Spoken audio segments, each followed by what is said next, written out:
ஸ்ரீ காளிமாதா ஜோதிடம் உலக புகழ்பெற்ற ஜோதிடர் பண்டித் மகாராஜா. காதல், கல்யாணம், உத்தியோகம், வியாபாரம், கல்வி, குழந்தை பாக்கியம் மற்றும் மந்திர சூனிய பிரச்சனைகளுக்கு நிரந்தர தீர்வு. வணக்கம். மீண்டும் மற்றும் ஒரு ராஜ்யம் நிகழ்ச்சியினூடாக சந்தித்திருக்கின்றோம்.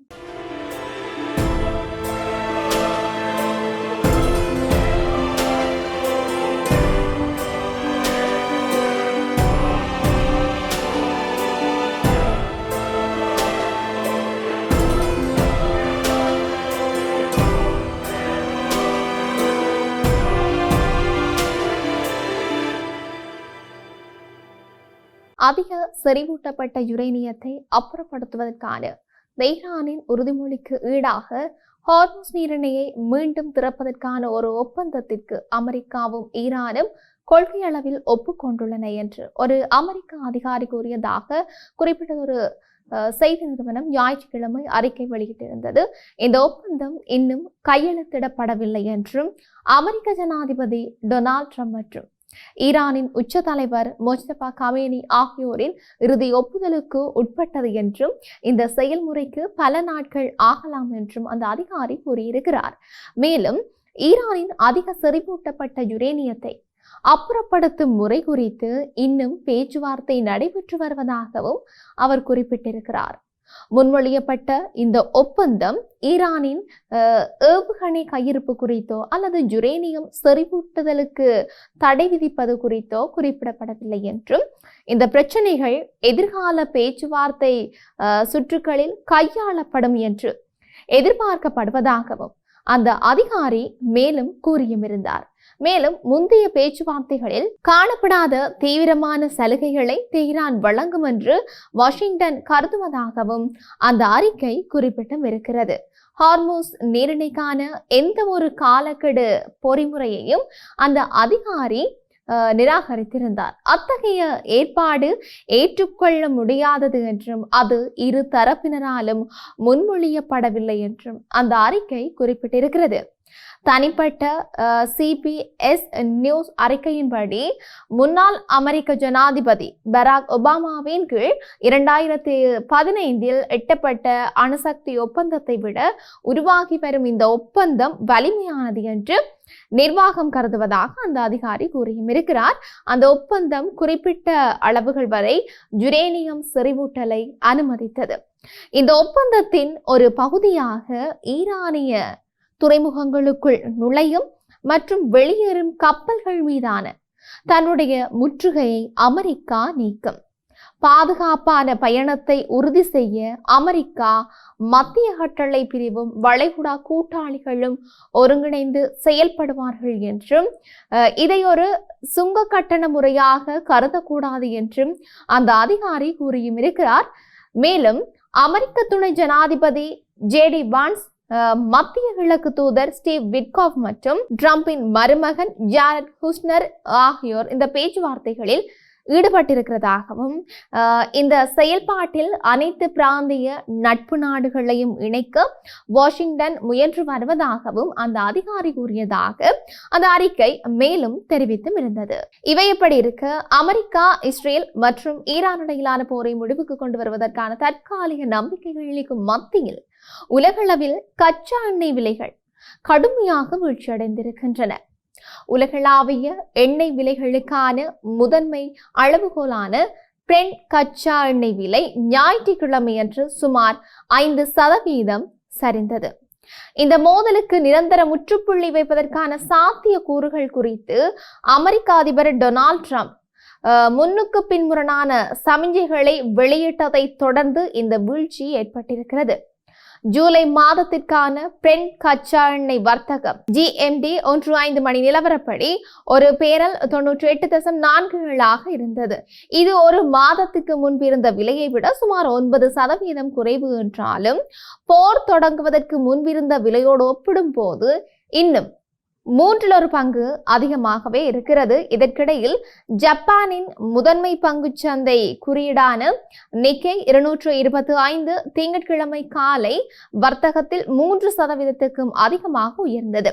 கடந்த வெள்ளிக்கிழமை ஒரு சாதனை அளவை எட்டி முடிந்ததை தொடர்ந்து தற்போது அது வரலாற்றிலேயே இல்லாத ஒரு புதிய உச்சத்தை தொட்டிருக்கிறது.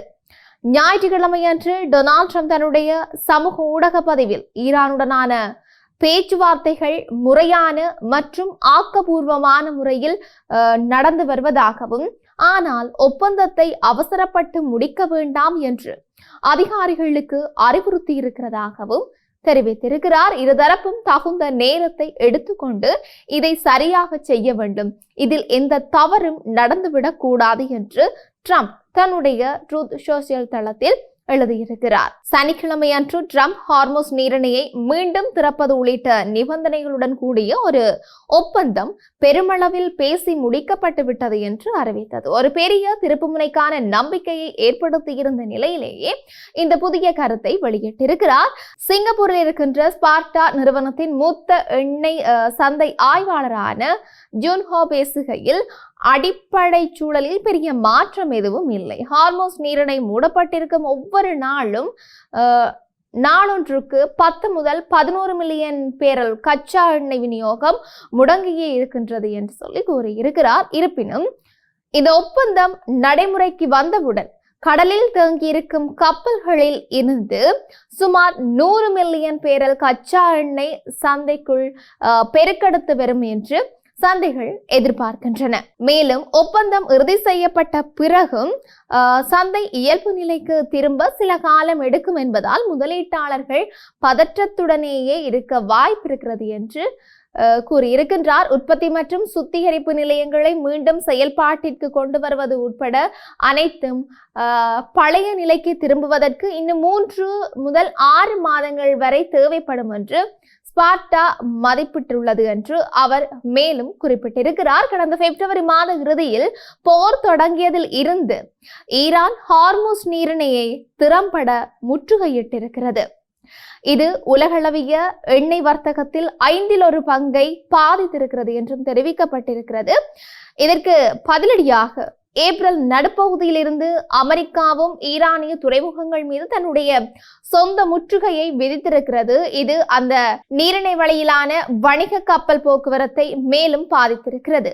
ஞாயிற்றுக்கிழமை வெளியிட்ட தன்னுடைய பதிவில் ட்ரம்ப் ஒரு ஒப்பந்தம் எட்டப்பட்டு சான்றளிக்கப்பட்டு கையெழுத்திடப்படும் வரை அமெரிக்காவின் இந்த முற்றுகை முழு ஆற்றலுடன் தொடரும் என்று திட்டவட்டமாக கூறியும் இருக்கிறார். இப்படி இவை ஒரு புறம் இருக்கு. ஈராக்கில் 2020 ஹாசெம் சுலைமானியை கொன்ற அமெரிக்க ஆளில்லா விமான தாக்குதலுக்கு பழிவாங்கும் சதி திட்டத்தில் இஸ்லாமிய புரட்சிகர பாதுகாப்பு படையுடன் தொடர்புடைய பயங்கரவாதி ஒருவரால் இவான்கா ட்ரம்ப் படுகொலை செய்ய இலக்கு வைக்கப்பட்டார் என்று உளவுத்துறை வட்டாரங்களை மேற்கோள் காட்டி செய்திகள் வெளியாகியிருக்கிறது.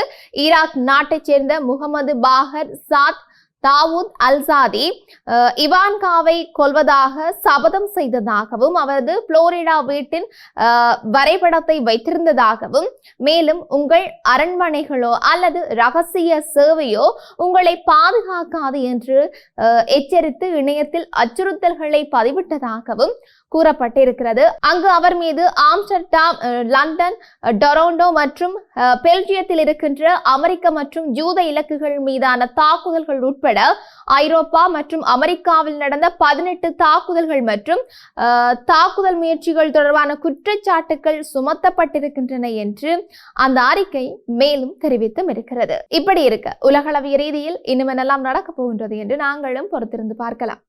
மீண்டும் மற்றொரு பதிவினூடாக சந்திக்கலாம். வணக்கம்.